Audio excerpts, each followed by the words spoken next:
As I typically say, that tended to escalate rather fast because the showdown between the United States and South Africa that's been triggered by Donald Trump has really escalated. Well, it's escalated since the G20. So whatever Ramaphosa did during the G20, he really annoyed Donald Trump because the news out is that Donald Trump is cutting aid, and I mean like all of it. I thought that he had already cut all of our aid. Apparently we still had some left. None now. He's just cut everything.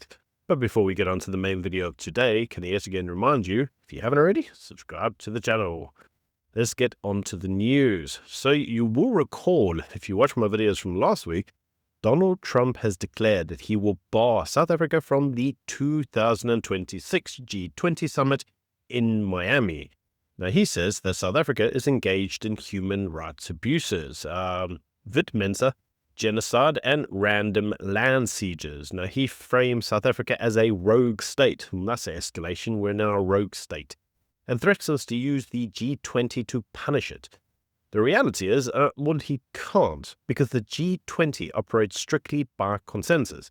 Every member must agree to remove or exclude anyone. So the host country, whoever that is, including the US, has zero unilateral authority to ban another member. So even Russia, after invading Ukraine, could not be removed because consensus was impossible. Now, there has been some international pushback. The German chancellor says that the G20 should not be shrunk and vows to lobby Trump to keep South Africa included. And Japan called for cooperation and not division. India said that Trump was decimating the G20. Now, South Africa's response has been to say that all of Trump's claims were, and I quote, false and regrettable. Yeah, false and regrettable. Strong words there. So South Africa emphasizes its role inside the G20. They said that they've helped shape policy for the last 3 consecutive years. I think that's actually the problem, guys. Like, all the policies that you're pushing forward are all the very things that Donald Trump doesn't want to focus on. And so it's because of that Donald Trump doesn't want another G20 talking about how Africa needs more assistance, forgive all their debt, and everybody else who says no is racist. Because that's pretty much how it goes.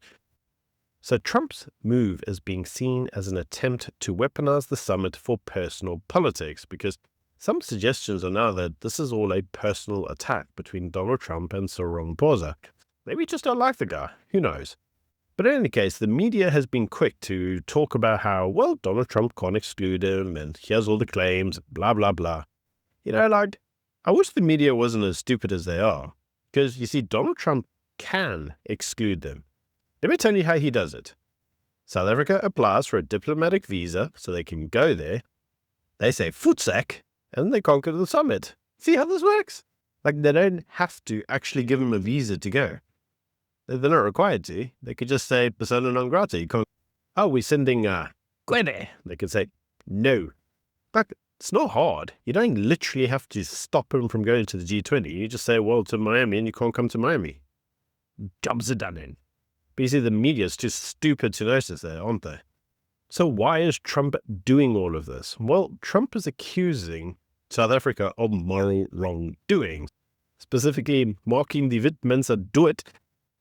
Yeah, I have to laugh because, like, if I actually say that properly, YouTube will strike the video. I mean, it's just ridiculous.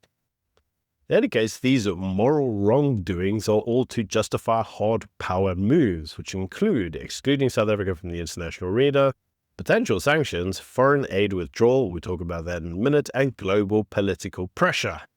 So, why South Africa? Well, South Africa's positions just irritate Washington. I just think they just don't like us. We support Palestine with the ICJ, we support Russia and China, the whole BRICS expansion to include Iran, or the criticism of the US foreign policy, the attempt to rename the Embassy Street to One Terrorist Drive. I mean, Trump's scam just sees South Africa as a symbol of the global South turning away from the US dominance. And that's the polite way of saying it. Another way of saying it is that he just sees South Africa as being an enemy, because in many respects, they kind of are. So the result is that there's no longer any form of bilateral disagreement. I mean, you can't say there's a disagreement between these two or a couple policy positions. Like, no, this is actually turning into a full-on proxy battle for global influence. and a fight over who shapes the G20. And like the next time around is in the US. And they're like, yeah, South Africa thought they did great last time. Like, we're just telling them to pushback. So the whole dispute is now becoming highly problematic.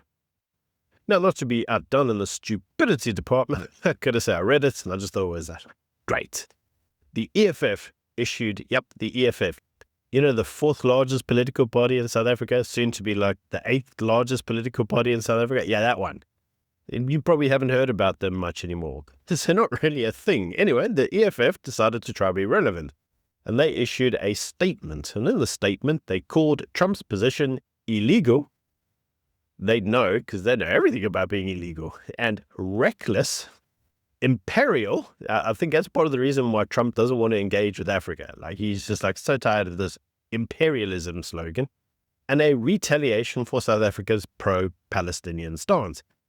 Buddy, South Africa doesn't have a pro-Palestinian stance. Like, it was bought and paid for. Let's just be clear on it. Like, the majority of South Africans are actually highly favorable to Israel. It's the government that have a pro-Palestinian stance because, I don't know, they like them for monetary reasons, allegedly. In any case, according to the EFF, South Africa ran a successful G20 summit without the US, proving that the US is no longer needed. And they warn that allowing a powerful nation to ban another destroys the G20's idea of sovereign equality. But you see, this is the problem. We don't want let's all get together and have this globalism bull rubbish. Like, you guys don't seem to get this. We don't want centralized command above the state by an unelected bureaucratic elite that's just like this globalist cabal. That's the point. We want that all to pushback. EFF is so stupid. Superior logic, my foot.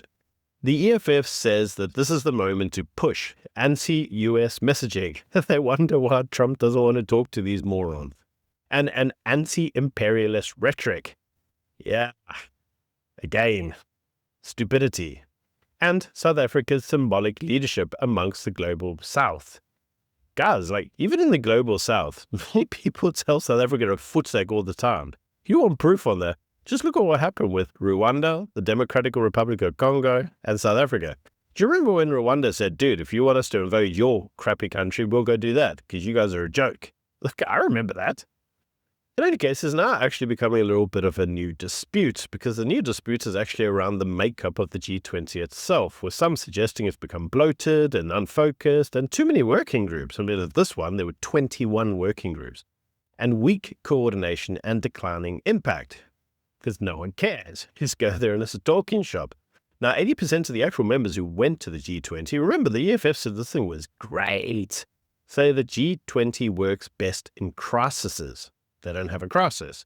75% said that it had become less effective due to geopolitics and mission creep, because you see, it's not around the original objectives anymore. Now it's around global equality, equity and transformation and forgiving African debt and aren't we great and China's lovely and the green agenda and like, it's just a joke. No, the whole point of it was meant to be financial stability, trade, energy, climate, and global taxation.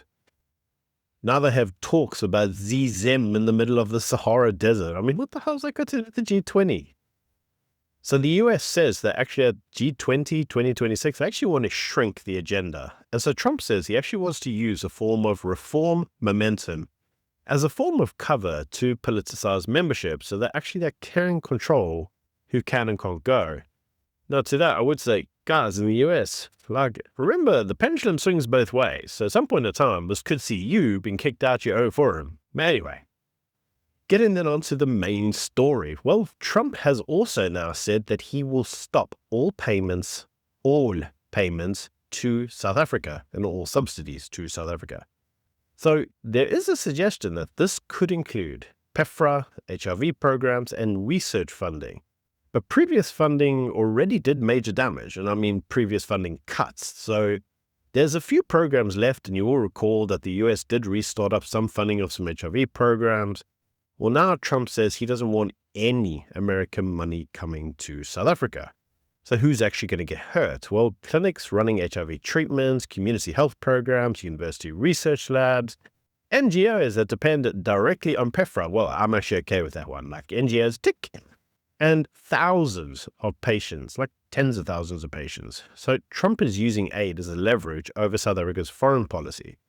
And I got to say that the South African government isn't going to care because they very rarely care for the plight of their people.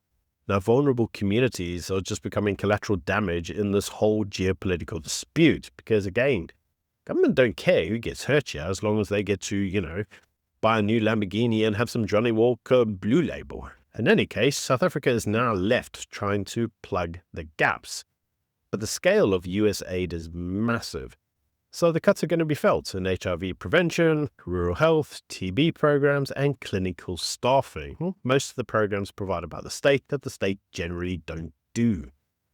Now, Trump announced that it wasn't just South Africa he was cutting these aid funds to, he was also going to permanently pause migration from third world countries. And this is after an Afghan suspect committed a violent crime of shooting of an officer in the US.